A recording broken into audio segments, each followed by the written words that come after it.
Exile by Aaron Alston saw the return of one of the Sith worlds from the Tales of the Jedi comic. Ziost was, if not the Sith's actual homeworld like Korriban, very important to the Sith Empire and featured prominently in that comic series. Additionally, the ship that Ben commandeers at the end of the book to escape from Ziost also first appeared in Tales of the Jedi, and who knows, maybe we'll see that vessel again. So, in thinking back over my memories of Exile, really all that I retained was that Wedge reappeared again prominently in this one, but as I'm learning with most of these Legacy of the Force books thus far, I really only retained the plot in its very broadest strokes. So, a brief summary. After the Hapen coup attempt in the previous novel failed, the Corellian system continues to seek out allies in the form of disgruntled star systems. Yet Han and Leia and Luke and Mara separately come to the realization that someone is manipulating this war here, and that he or she must be stopped. And Luke is increasingly more convinced that the Dark Lady Lumiya is behind this escalating civil war. But unfortunately, the greatest peril revolves around Jacen Solo, and the others he has drawn into his orbit, like his young cousin Ben. So, there is a lot of plot going on here. Maybe I will touch on that in the issues section, but let's just do a basic breakdown of what's happening here. At the end of Tempest, Luke and Mara removed their young son Ben from Jacen's vicinity because it was just a mess. But Jacen still is able to influence his young cousin, and Ben ends up running away on this personal mission to retrieve a dark side amulet and prove himself to Jacen. While Luke and Mara are worried about their son's disappearance, they also are uncovering more things about Lumiya and her presence on Coruscant and her possible influence into the Civil War. Jag Fell appears. He wants to hunt down Alema Rar, so Luke puts together a task force consisting of Jag and Jaina Solo and Zekk to track down Alema. Anyway, it's more Jaina relationship junk. Han and Leia limp the Millennium Falcon to one of Lando's businesses, where they meet up with Lando, and while the Falcon is repaired, they're traveling around in a ship he has called the Love Commander, trying to uncover more information about this Corellian conflict, and in the process of that, they team up with Wedge, who has been booted out of the Corellian military, and Wedge's wife Aayla, and his daughter Miri, and Corran Horn, and Corran's wife Merrix Tarek, and then eventually Mirax's father Booster Tarek, and they're all working to try to uncover information about what will happen next. Alema is still on her path of revenge. She wants to kill Han Solo and Mara Jade because that will make Luke and Leia very unhappy, and it will restore balance to the galaxy, and then she'll probably kill them too. She ends up teaming up with a smuggler who is really pissed off at Jacen, and in typical Alema fashion, is given many opportunities to attack, but all those opportunities fail. Lumiya is recovering her strength after the injury she sustained during her duel with Luke Skywalker on Ruku Depot, and she continues to manipulate the Civil War by getting both the Bothans and the people from Commonor involved. And finally, Jacen continues on his downward trek of not just being a dark side user, but just being a straight up jerk to the people around him. And in the end, Lumiya tells Jacen that he needs to commit his sacrifice. He needs to kill someone he loves who will leave a void in his heart, and only then can he take his Sith name and become a Dark Lord of the Sith. So let's look at Jaina and Zekk and Jag first. I said this was more of Jaina's relationship junk, but it didn't frustrate me as much as it did in Tempest.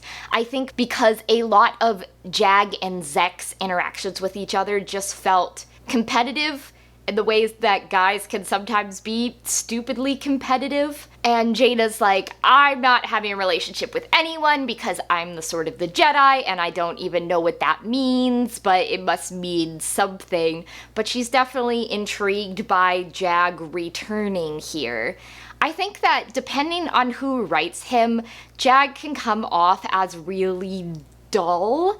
I think that element of his character, that he is very disciplined, that he has that military background, just makes him seem boring. And what I liked best in the New Jedi Order books was when Jaina's impulsiveness caused Jag to rethink things and rethink how he approached things, in the way that his partnership with Jaina made him a more well-rounded person.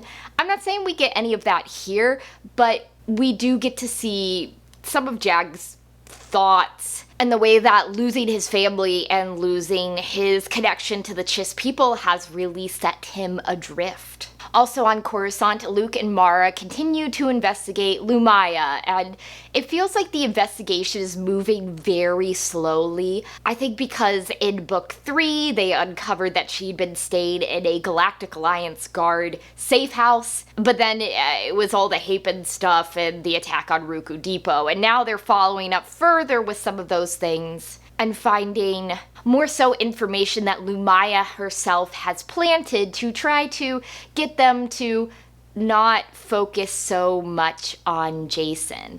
I guess I'm just surprised here that no one has made any attempt to return to that asteroid where the Lonnie Din was killed, and supposedly Brisha Sho was killed as well. Because one of the things that Lumiya plants is the idea that Brisha Sho was her daughter instead of Lumiya herself. So then this gives Lumiya, I don't know, some sort of reason for revenge.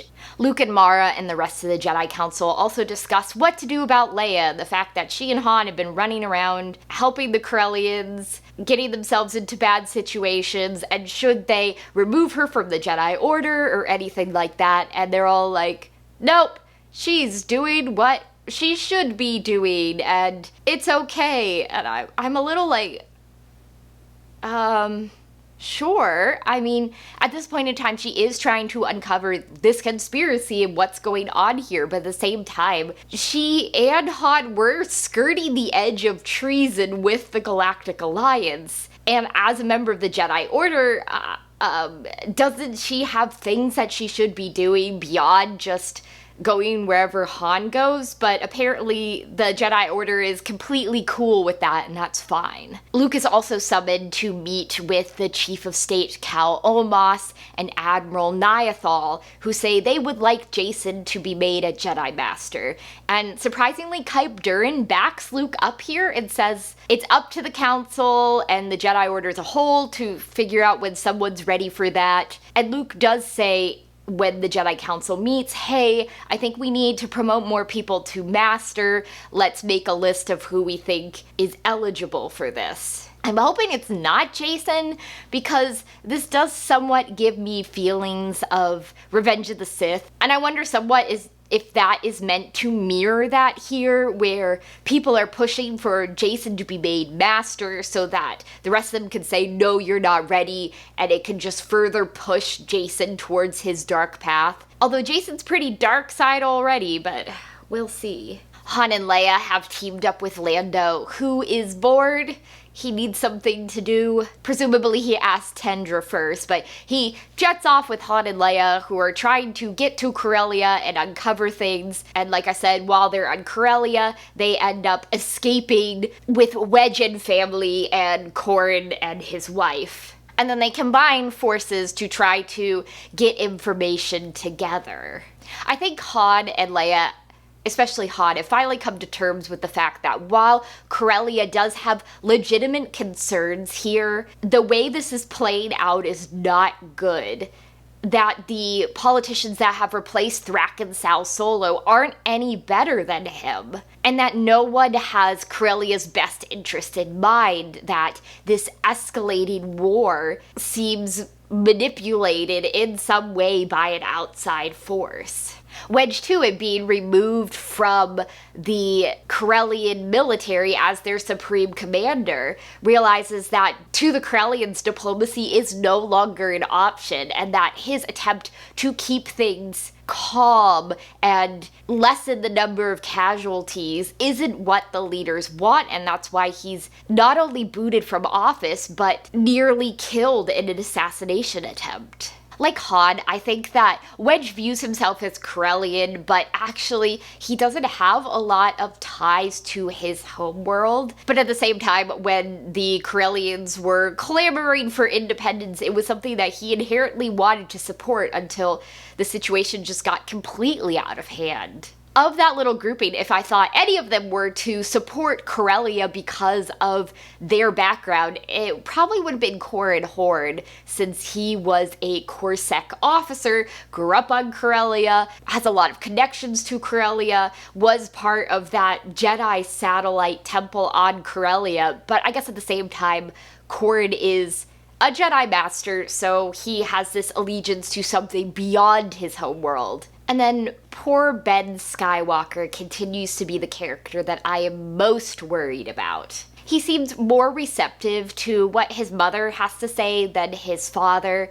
I think that Jacen's resentment towards Luke has carried over a little in how Ben responds to his own father. And while he's not currently serving as Jacen's apprentice, he is still very receptive to what Jacen has to say and how Jacen would act and how Jacen would respond. Ben's mode of operation right now is very much WWJD. What would Jacen do? So when a pretty girl gives him a secret message that says Jacen has a mission for him, he must escape the Jedi Temple and travel to one of Almania's moons to retrieve this dark side artifact. Ben 100% is excited about that and wants to prove himself, and he escapes and he gets there, and then he finds out that he doesn't have any money. So throughout the story, it's sort of what is Ben willing to do morally to achieve his ends, and the way that he tries to use the knowledge, especially that he's gained from his mother, to help him complete his mission, but also we do see a fair bit of his father's compassion at play that has him not taking the absolute morally dubious route. So when he finds out that he has no money, he basically steals from rich people, like prepaid Visa cards.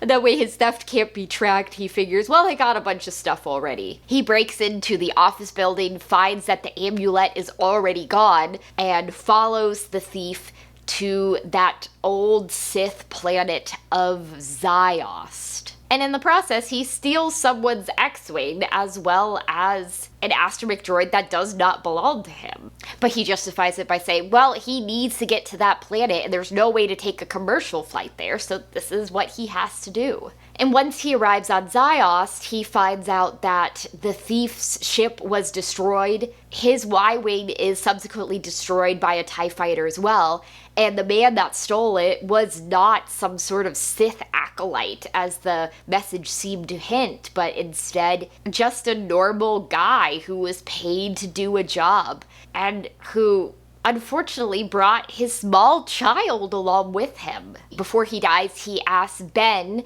to take care of his little girl, Kiara, and Ben takes all his stuff and leaves because he needs to finish the mission at all costs, and he can't bring someone like that behind who will just drag him down. And it basically takes the asterisk being like, oh, well, when you falter, I'll leave you behind, and then a pre-recorded message from his parents about how proud they were that it was his birthday. That makes him realize he can't kill a child. He needs to go back and get her and save her as well. And this is the moment that proves to Lumiya, who's been monitoring what he does, that he's not worthy of being Jacen's Sith apprentice. He's got too much of his father in him and he needs to die. And since this is a Sith homeworld, there are presences there that are whispering to Ben all the time. And what they whisper gets darker and darker and darker as his journey progresses.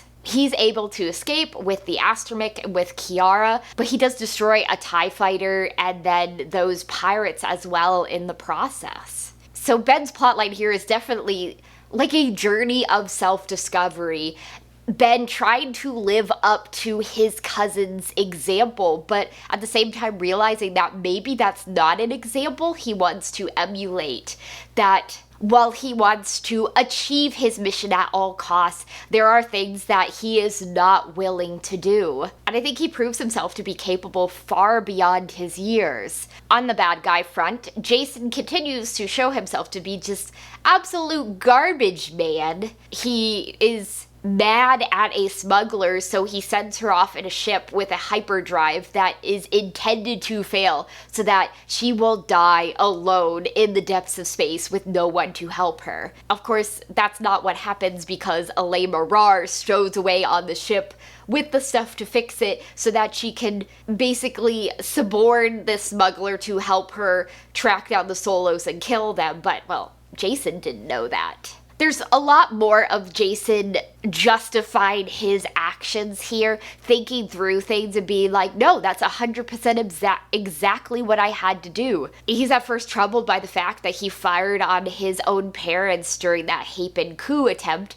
but then he's like, well, if they're traitors, they're traitors, and I'm better off cutting them loose. Just the more time we spend with Jacen, the more I dislike him. He's just such a jerk to people around him, and he's so self-deluded at this point that he has justified everything he's done and why he's doing it, and he's just with blinders on going full speed forward. Luke and Mara think, oh, if only we could talk to Jacen, we could make him see the error of his ways and make him turn back.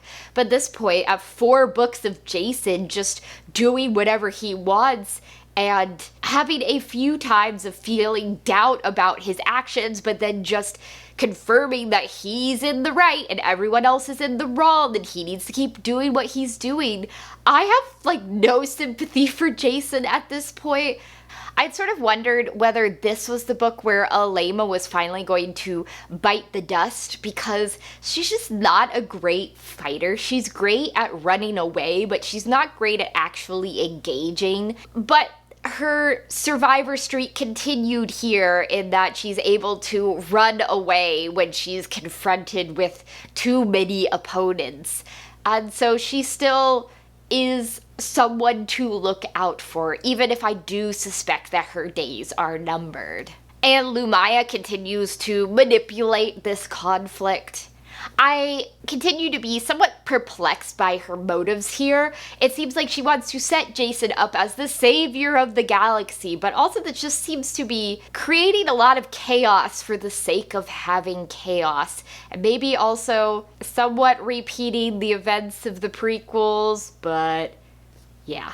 Let's talk about that in the issues. So on the issues front, my first issue with Exile would just be the very blatant similarities between the Legacy of the Force series and the prequels. Basically, the conflict of episodes 2 and 3 is that a number of systems have grown dissatisfied with the Republic, and so they choose to secede and join the Confederation of Independent System, or the Separatist Alliance. And here, finally, in book 4 of the Legacy of the Force series, the conflict is no longer just Corellia versus the Galactic Alliance, and specifically the Galactic Alliance headquarters on Coruscant. Corellia joins forces with the Bothans and Commonor to become a confederation.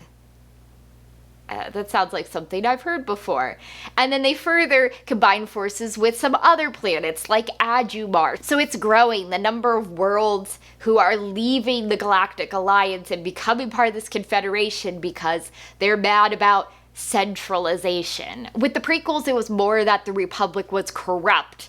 But here, it's more that they don't want anybody to tell them what to do. And I do think if you're trying to come up with a galactic-wide conflict and you don't want to repeat what the New Jedi Order did, which was invaders from outside coming in, then it has to be like a civil war. And Star Wars is full of civil wars. We have, the Republic versus the Separatists. And then in the original trilogy, we have the Galactic Empire versus the scrappy rebels. And after Return of the Jedi, the scrappy rebels became the New Republic, who continue to fight against the Imperial Remnant until they achieve peace. And now it's become the Galactic Alliance, which includes the Imperial Remnant, against these planets who are frustrated with the Galactic Alliance and how much control it wants, almost the Empire Part 2. And then again, there's just so many comparisons made between Jacen and his grandfather, Darth Vader. Jacen striding around in all black. Jacen being the leader of basically the Coruscant secret police. Jacen having people on his behalf request that he be made a master, while it seems that the Jedi Council does not want to make him a master. There's just a lot of similarities to the prequels here. I think just because the Legacy of the Force started in 2006, the prequels ended in 2005, so it was on the author's minds, and not just on the author's minds, but on the reader's minds as well. So it's definitely an example of, in Star Wars, things are cyclical. My second issue with Exile was just that while I did enjoy Ben's plotline here and really seeing Ben grow and develop as a character and finding out what he is willing to do, what he is not willing to do, and the ways that I think it will lead to a separation between him and Jacen. It reminded me a fair bit of how in the Black Fleet Crisis trilogy, Lando is off on this hunt for what he thinks is a treasure ship. I really enjoyed Lando's plotline in the Black Fleet Crisis, but it felt so completely divorced from the rest of the narrative going on that I almost wish it was a separate story. Ben's journey to Zioth did feel a bit that Ben is off on a wild goose chase while everyone else is dealing with the Corellians and Lumiya and the big plot stuff. Finally, my third issue was just that there is a lot going on here. And so I guess a similar complaint to Betrayal, where I wondered at times if Alston was trying to do too much. Because not only do we have Lumiya manipulating the Bothans and the people from Commodore to join with Corellia, and then we have those attacks, like they show up to drive off the Galactic Alliance forces from that Corellian blockade, but then we have them attacking other places, like Gyndine, when Han and Leia are there picking up the Falcon, and then for the last two chapters we have that summit between the Confederates that was actually a trap. And I guess I wasn't expecting quite that much plot stuff in this book, especially the summit at the end. There were really only 2 chapters devoted to it, and I would have expected a little bit more of a build-up. So, in short, Exile transforms this galactic conflict from just a squabble between the Galactic Alliance and Corellia to now something involving multiple worlds, as Fondor and Adumar and the Bothans and all sorts of people are drawn into this conflict. Leia and Han have finally reconciled with Luke and Mara, which I very much appreciated. And it seems that Ben is starting to see the cracks in his cousin's approach to matters. There is a lot going on here, maybe too much, but it seems to be set up for the future novels, and especially for Jacen, to finally figure out who will be his sacrifice so that he can arise as the Sith Lord that he believes the galaxy needs. So next time, I'm going to be reading book number 5 in the Legacy of the Force series, Sacrifice by Karen Travis.